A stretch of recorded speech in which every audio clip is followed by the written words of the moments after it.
El de Christian Scharer es uno de los casos más intrigantes de la historia criminal argentina. Su secuestro, los años de búsqueda infructuosa y el hecho aún incierto de dónde está su cuerpo lo convierte en un caso estremecedor. La historia tiene de todo. Uno de los delincuentes más pesados y enigmáticos de la Argentina, una madre que revolvió cielo y tierra en búsqueda de su hijo y un padre, funcionario público, acusado de corrupción. Hasta se vació un río para tratar de encontrar algún rastro, alguna pista de la víctima. Aunque pasaron 20 años, aunque hubo 2 juicios con condenados, los interrogantes aún persisten. En este archivo Messi vamos a repasar la historia del secuestro de Christian Scharer, sus últimas horas, su última prueba de vida y la increíble historia de su asesino.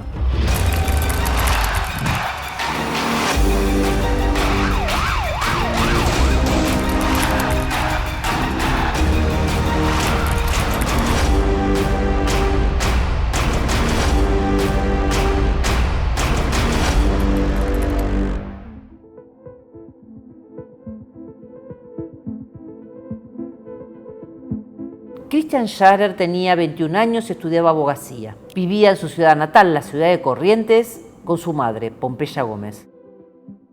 El 21 de septiembre de 2003, aproximadamente a las 23:30 de la noche, Christian estaba metiendo su viejo Mercedes-Benz en el garage de su casa, en el barrio de Las Tejas, cuando fue interceptado por 2 hombres que lo encañonaron y se lo llevaron en un Fiat Duna. Christian no gritó, no se resistió. La escena fue vista por un vecino, al que uno de los secuestradores, del que después les vamos a hablar más, amenazó con matarlo si no se volvía a meter en su casa. Poco después de la captura, los secuestradores cambiaron de auto y se subieron a un Chevrolet Corsa. Con ese auto rumbearon hacia el sur.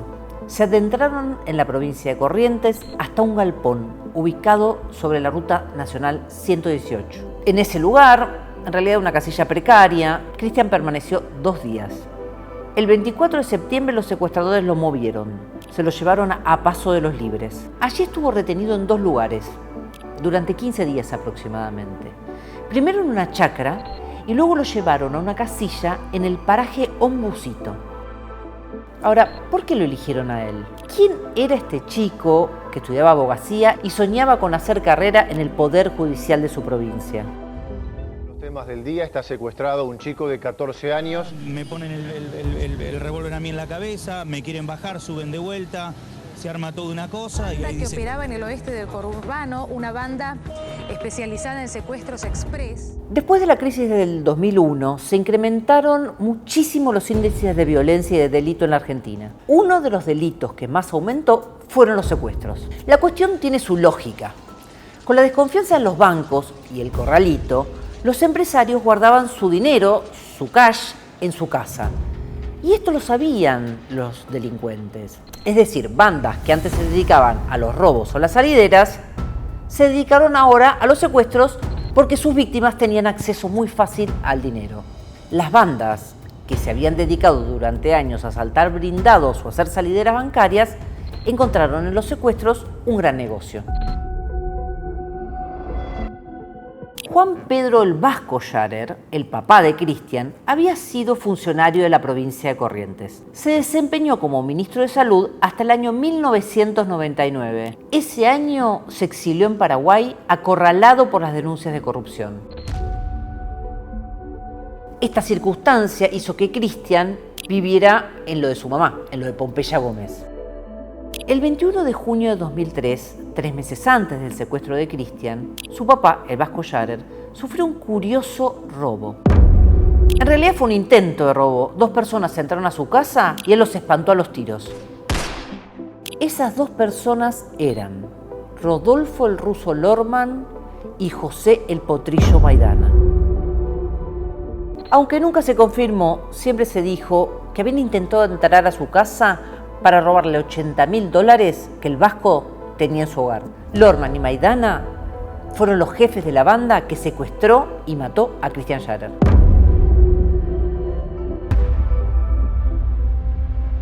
Vamos a volver sobre este punto, pero antes les vamos a contar todos los detalles de los tremendos meses que siguieron al secuestro de Cristian. Se estima que hasta el 22 de octubre del 2003, Cristian estuvo en el paraje Ombucito. Por entonces, las llamadas a la familia Scharer, es decir, entre la familia Scharer y los secuestradores, eran constantes, eran diarias. Se empezó con un pedido de rescate de $5 millones. Ya había pasado un mes del secuestro. Según la justicia, Cristian fue sacado de la Argentina con destino a Uruguayana, Brasil.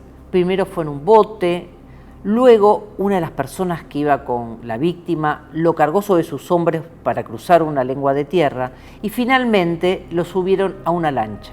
En esa lancha cruzaron el río Uruguay hasta llegar a Uruguayana, Brasil. En los primeros días de noviembre, la familia Scharer recibió la última prueba de vida de Cristian. Era una carta en la que el joven respondía preguntas que solo él podía saber las respuestas. Además, esta carta estaba acompañada de un audio tremendo en el que Cristian rogaba por su vida. Le rogaba a su padre que lo salvara y pagara el rescate. Por favor, paga por mi vida, por lo que yo valgo. Yo soy tu hijo, yo me jugué por vos, yo fui preso por vos, fui preso por vos. Soy un chico que no tomo, que no fumo, que no salgo de noche, que llevo una vida sana. Fui preso para defenderte. ¿Sabes? Todo lo que yo sufrí, yo lo único que te gusta es pagar lo que te pidan por mi vida, por favor, papá. Acordate esa noche que cuando vos estuviste consciente que yo estaba con vos.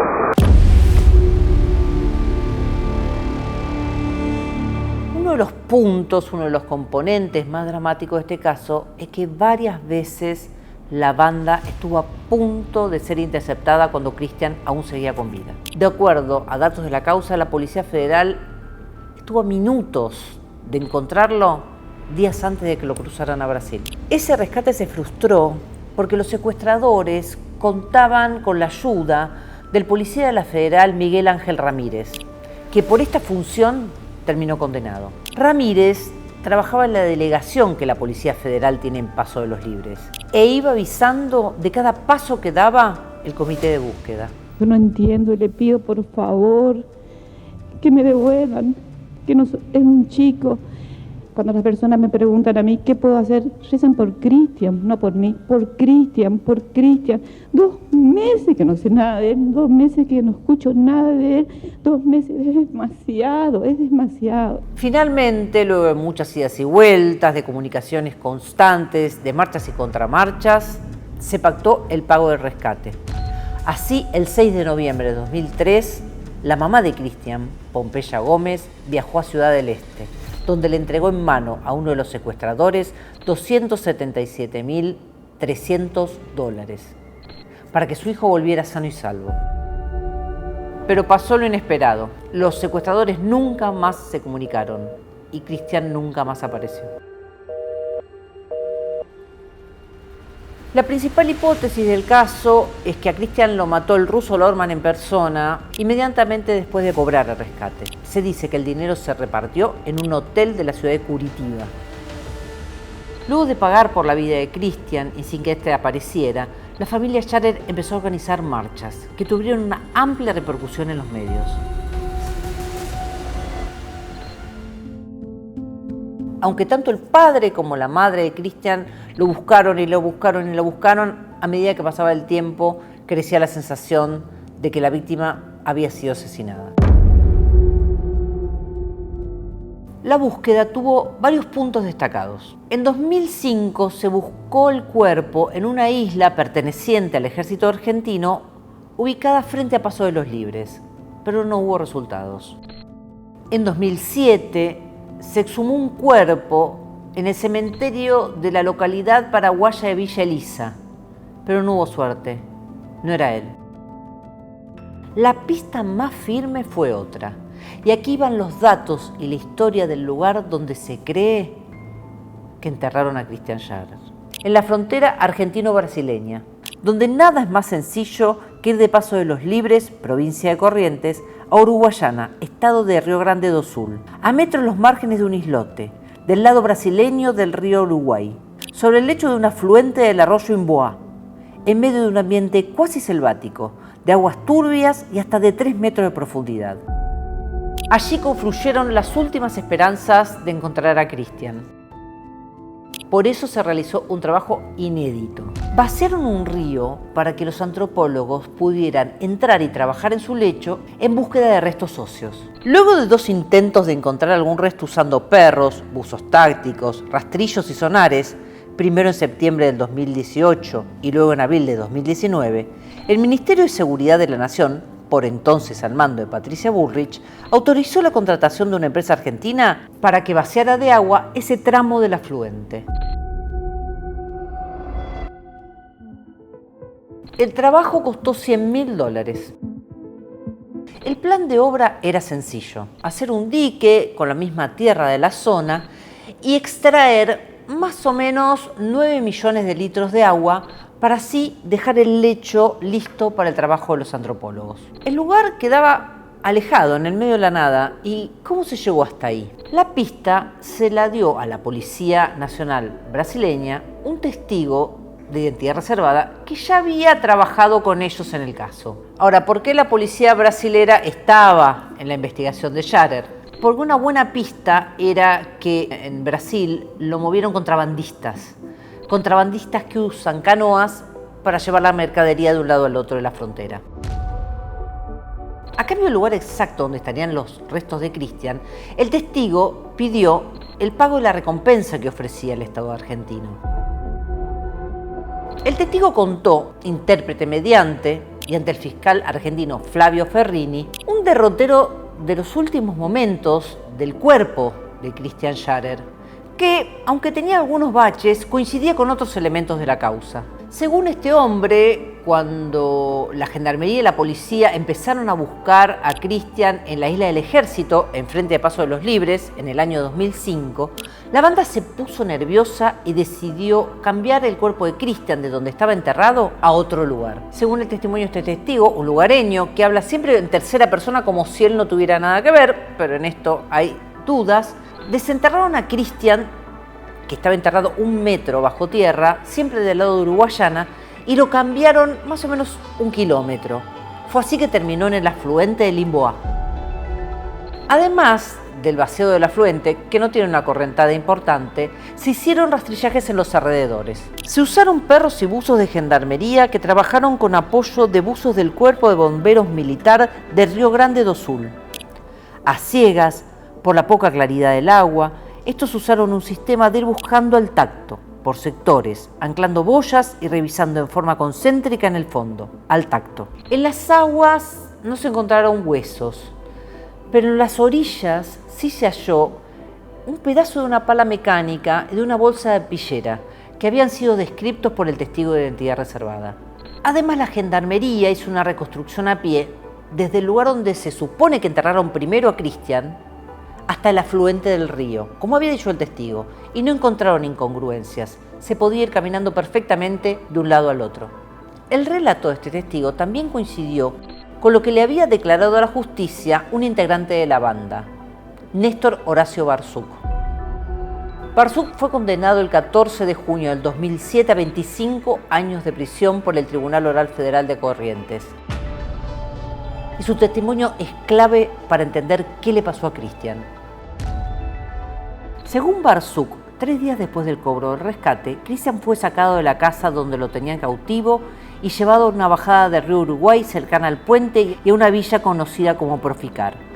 Allí, Rodolfo Lorman, que recordemos era el jefe de la banda, lo metió en un bote o una lancha y se lo llevó. Esa fue la última vez que se lo vio con vida. Se cree que sobrevivió apenas unas horas más. ¿Me van a matar? ¿En serio me van a matar? Por favor, no me hagan daño. Textuales palabras fueron las de Cristian según el testimonio de Barzuk. El testimonio de Barzuk consta en el libro Secuestro en Paraguay, del fiscal de ese país, Rafael Fernández, quien intervino en varios secuestros que la banda de Lorman concretó en tierra guaraní. Ante el ruego, Lorman lo tomó del hombro y le dijo: «Hijo, no tengas miedo, esto se va a solucionar rápido». Luego se subieron a la lancha y desaparecieron en el horizonte. Por el caso hubo 2 juicios orales, 12 condenados Y los dos principales líderes, Rodolfo Lorman y el Potrillo Maidana, estuvieron prófugos tanto tiempo que se los había dado por muertos.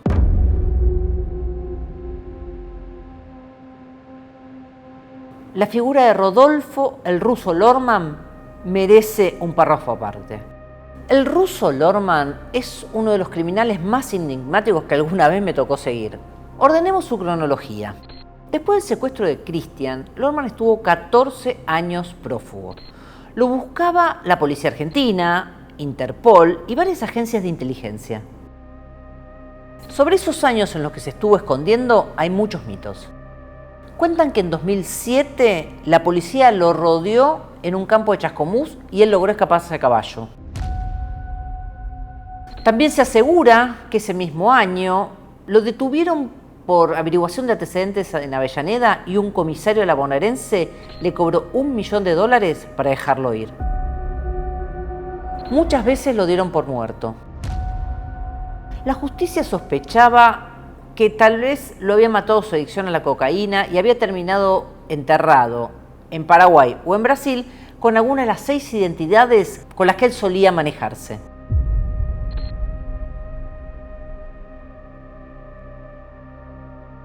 Algunos sostienen que Lorman fue el cerebro de un violento asalto a un blindado en Garín en el año 2010.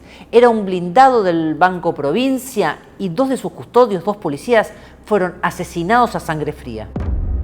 Hasta existían rumores que se había sometido a una cirugía estética para cambiar su apariencia. El paso del tiempo convirtió a Lorman en uno de los prófugos más buscados del país. A fines de 2016, la justicia argentina detectó que el Potrillo Maidana estaba girando dinero hacia nuestro país desde Portugal. Ante esto, dio aviso a Interpol de que tal vez Lorman y su número 2 estaban viviendo en ese país. A partir de este dato, la policía portuguesa se puso a trabajar. El hallazgo se confirmó en febrero de 2017. En una cárcel de Lisboa había 2 tipos, uno con pasaporte guatemalteco y otro con pasaporte búlgaro, detenidos desde hacía 3 meses por varios robos a mano armada. Esos 2 tipos eran Lorman y Maidana. Hoy Lorman y Maidana están cumpliendo la condena que les impuso la justicia de Portugal por los robos a bancos y blindados. Recién cuando cumplan esa condena serán extraditados a Argentina. Y ahora volvamos a una de las preguntas del inicio. ¿Por qué Christian Scharer? ¿Por qué la banda de Lorman lo eligió a él? Como contamos al principio, el secuestro de Christian ocurrió en un momento donde había muchos secuestros. Sin embargo, la principal pista, la principal versión, es que también estuvo relacionado con el vínculo que tenía Lorman con el vasco Scharer, el papá de Christian. Hay una hipótesis que asegura que el secuestro en realidad fue una venganza de Lorman contra el vasco Scharer. Los rumores más extendidos hablan de una deuda, de un dinero que el vasco debía darle a Lorman, pero nunca llegó a manos del ruso. A todo esto, el vasco Scharer tiene su propia teoría de lo que le pasó a su hijo. Según él, luego del primer pago de rescate, Lorman retuvo a Christian vivo. ¿Qué era lo que quería Lorman? Cobrar un segundo rescate. Al no lograrlo, le vendió a la víctima a una banda de narcotraficantes para que ellos cerraran el negocio. Esta teoría, que incluye la protección de narcos paraguayos y brasileros a la banda de Lorman, nunca pudo ser corroborada. El año pasado fue la última vez que hicimos una búsqueda en el departamento de Itapúa, que está geográficamente situado enfrente a la provincia de Misiones. En esa zona, anteriormente, hubieron testigos que dijeron que vieron a Christian en compañía de otras 3 personas, pero no se tenía el lugar específico como esta fuente fue a manifestar. Fuimos con unos equipos especiales, escáneres, fuimos con máquinas que nos ayudó a poder prácticamente secar un cauce hídrico y poder hacer una búsqueda muy profunda sobre esa zona. Tuvimos 2 días, casi 3 días de trabajo. Bueno, lastimosamente no pudimos tener ningún elemento que nos haga conducir de que el cuerpo estaría ahí.